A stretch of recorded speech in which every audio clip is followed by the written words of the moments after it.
വിശുദ്ധ കുരിശിൻ്റെ അടയാളത്താൽ ഞങ്ങളുടെ ശത്രുക്കളിൽ നിന്ന് ഞങ്ങളെ രക്ഷിക്കണമേ. ഞങ്ങളുടെ തമ്പുരാനെ, പിതാവിൻ്റെയും പുത്രൻ്റെയും പരിശുദ്ധാത്മാവിൻ്റെയും നാമത്തിൽ ആമേൻ.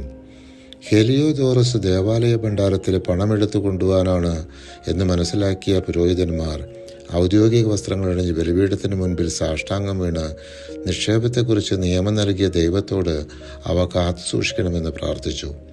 വിശുദ്ധ മന്ദിരം അവഹേളിക്കപ്പെടാൻ പോകുന്നുവെന്നറിഞ്ഞ് ജനം കൂട്ടമായി പ്രാർത്ഥനയ്ക്ക് വന്നു. സ്ത്രീകൾ ചാക്കുടുത്ത് എല്ലാവരും സ്വർഗത്തിലേക്ക് കരങ്ങളുയർത്തി പ്രാർത്ഥിച്ചു.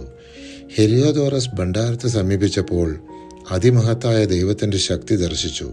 പ്രൗഢമായ കോപ്പുകളണിഞ്ഞൊരു കുതിര, ഭയാനകമായ മുഖഭാവമുള്ള സ്വർണ്ണച്ചട്ട കൊണ്ടുള്ള പടച്ചട്ടയും ആയുധങ്ങളും ധരിച്ചിരിക്കുന്ന ഒരുവനെ വഹിച്ചുകൊണ്ട് ഹെലിയോദോറസിൻ്റെ നേരെ കോപാവേശത്തോടെ പാഞ്ഞു ചെന്ന് മുൻകാലുകൾ കൊണ്ട് അവനെ തൊഴിച്ചു. അസാമാന്യമായ കരുത്തുള്ള അതീവ സുന്ദരന്മാരായ 2 യുവാക്കൾ മനോഹര വസ്ത്രങ്ങളണിഞ്ഞ് ഹെലിയോദോറസിൻ്റെ ഇരുവശങ്ങളിൽ നിന്ന് അവനെ നിരന്തരമായി പ്രഹരിക്കുന്നതായും കാണപ്പെട്ടു. അവൻ പെട്ടെന്ന് നിലംപതിച്ചു. അന്ധകാരം അവനെ മൂടി. അനുയായികൾ വന്ന് അവനെ എടുത്ത് മഞ്ചത്തിൽ കിടത്തി പുറത്തേക്ക് കൊണ്ടുപോയി. ദേവാലയ ഭണ്ഡാരം രക്ഷിക്കാൻ അത്ഭുതകരമായി പ്രവർത്തിച്ച കർത്താവിനെ യഹൂദജനം വാഴ്ത്തി. ഹെലിയോദോറസിനെ പ്രേരിപ്പിച്ച് അനർത്ഥങ്ങൾക്കിടയാക്കിയത് ഓനിയാസാണെന്ന് ശിമയോൻ പറഞ്ഞു പരത്തി. ഈ വിരോധം വളർന്ന് ശിമയോന്റെ വിശ്വസ്തരായ അനുചരന്മാരിൽ ഒരുവൻ കൊലപാതകങ്ങൾ പോലും നടത്താൻ തുടങ്ങി. അപ്പൊളോണിയസ് അവൻ്റെ ദുഷ്ടതയ്ക്ക് മൂർച്ച കൂട്ടുന്നതെന്ന് ഓനിയാസ് മനസ്സിലാക്കി. സെലൂക്കസ് മരിച്ചതിന് ശേഷം എപ്പിഫാനസ് അന്ത്യോക്യസ് രാജാവായപ്പോൾ ഓനിയാസിൻ്റെ സഹോദരൻ ജാസൻ കോഴ കൊടുത്ത് പ്രധാന പുരോഹിത സ്ഥാനം കൈക്കലാക്കി.